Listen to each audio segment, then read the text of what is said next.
Adi Alwan Arif.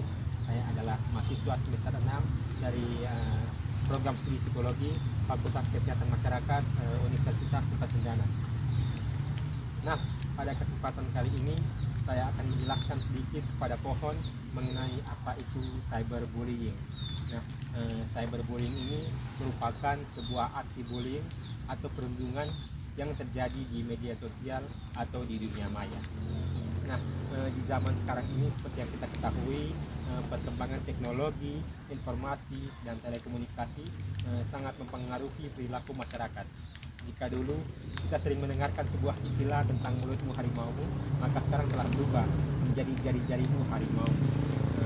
Dari jari-jari inilah orang-orang sering posting tentang kata-kata kasar, ujaran kebencian, menyebarkan berita-berita hoax, menyebarkan berita-berita bohong, yang mana hal itu dapat merugikan dan membuat orang lain merasa tersakiti. Cyberbullying ini juga merupakan sebuah fenomena baru, apalagi di kalangan anak-anak remaja, di mana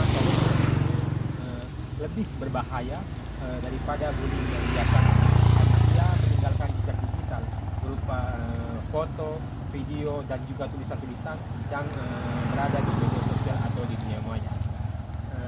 Jika kita melihat dari sudut pandang psikologi, cyberbullying ini masih termasuk dalam kategori bullying atau perundungan.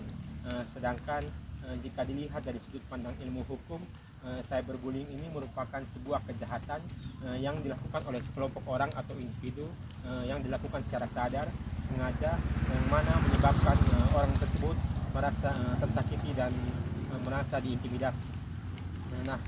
Cyberbullying ini juga lebih berbahaya daripada bullying biasanya, karena ia meninggalkan jejak digital berupa foto, video, dan juga tulisan-tulisan.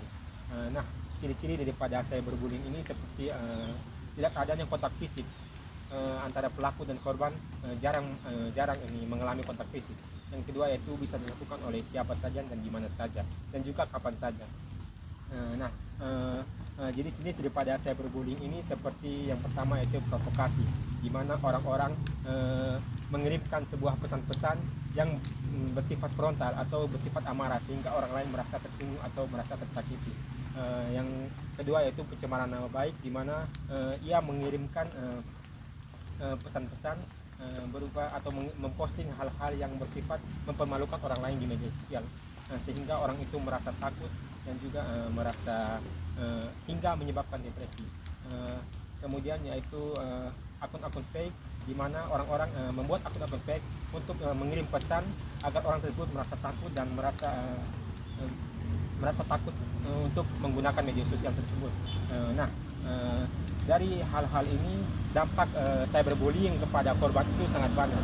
Yang pertama yaitu kesehatan fisik dan mentalnya bisa terganggu, di mana ketika seseorang selalu merasa takut mengurung diri karena mengalami kasus cyberbullying ini, maka akan berdampak atau berimpak pada kesehatan fisik dan kesehatan mentalnya.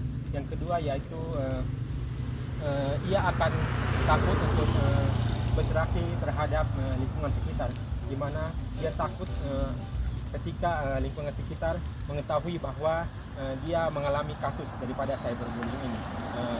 Maka dari itu saya mengajak kepada Pohon dan teman-teman semua agar kita menggunakan media sosial dengan baik, dengan sehat, agar mana kasus-kasus seperti cyberbullying itu tidak ada lagi, sehingga korban-korban juga semakin berkurang. Itu marilah kita sama-sama mengedukasi kepada orang-orang di media sosial agar menggunakan sosial media atau dunia maya ini secara sehat, sehingga korban-korban kasus pada saat ini tidak ada lagi. Selanjutnya terima kasih Pohon atas waktu kesempatan yang diberikan.